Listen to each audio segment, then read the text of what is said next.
कि सिकंदर कभी हालात के आगे झुका नहीं करता, तारा टूट भी जाए तो जमीन पर गिरा नहीं करता। गिरती है हजारों दरिया समंदर में, लेकिन कोई समंदर किसी दरिया में नहीं गिरता, लेकिन कोई समंदर किसी दरिया में नहीं गिरता। ऐसे क्रांतिकारी राष्ट्रीय लोकतांत्रिक पार्टी के युवा कार्यकर्ताओं को के जोश को मेरा सलाम, बुजुर्गों के चरणों में मैं कोटिश वंदन करता हूं।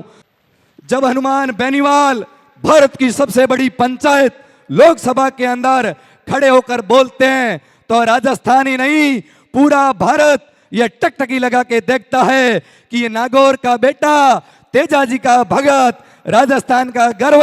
और भारत का भविष्य जो बोलेगा वो किसान और जवान की आवाज बोलेगा,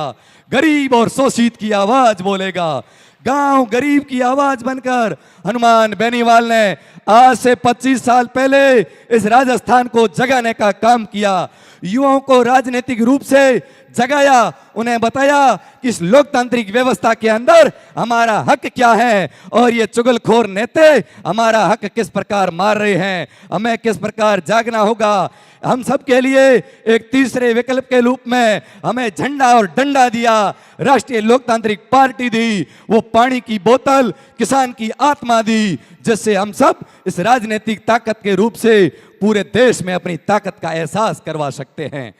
मैं बात करूं हनुमान बेनीवाल की, जब दुनिया में इस भारत के अंदर जब किसी शोषित पीड़ित पे अन्याय होता है तो पूरा देश हनुमान बेनीवाल की तरफ देखता है। मैं बात करूं किसान आंदोलन की, जब किसानों के 3 कानून बिल लाए गए, काले कानून लाए गए, तो पूरे देश ने हनुमान बेनीवाल से निवेदन किया, बेनीवाल जी आप मोदी जी की परोसी हुई थाली को ठोकर मार के बाहर आओ और किसानों को ताकत दो। धन्यवाद देता हूं उस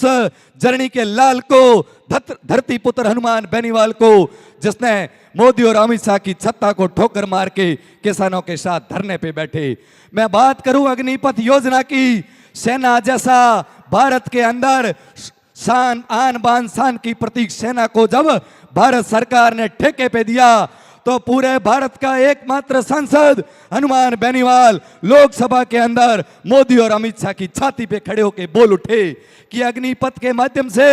युवाओं के साथ कुठाराघात हो रहा है। ऐसी मांग बुलंद करने वाले हनुमान बेनीवाल है। जब बात आती है शहीदों की, मैं बात करूं राम स्वरूप कसवा फौजी की और नरेश जाट की, जब भारत सरकार उन्हें शहीद का दर्जा देने से कतरा रही थी तो वो धरती पुत्र धरने पे बैठ के उन किसानों की शहादत को सही समय पर शहीद का दर्जा दिलाया, वो है हनुमान बेनीवाल। असम से लेके इधर गुजरात तक, कश्मीर से कन्याकुमारी तक हनुमान बेनीवाल के युवाओं की वो फौज हमेशा न्याय, हनुमान बेनीवाल भारत के किसी भी कोने में न्याय के लिए सबसे तत्पर रहते हैं और उस हनुमान बेनीवाल की लोकप्रियता के कारण पूरे राजस्थान का नाम हिंदुस्तान में बड़े गर्व और गौरव से लिया जाता है। तो हमें फक्र होता है कि हम उस पार्टी के सिपाही हैं या उस नेता की विचारधारा को फॉलो करते हैं जो पूरे देश के अंदर एक लोकप्रिय जन नेता के रूप में उभर रहे हैं। अब मैं बात करूं आज के इस कार्यक्रम की, हमें इस कार्यक्रम करने के पीछे की सार्थकता क्या है, हमें इस बात का चिंतन करना है, इस बात का मनन करना है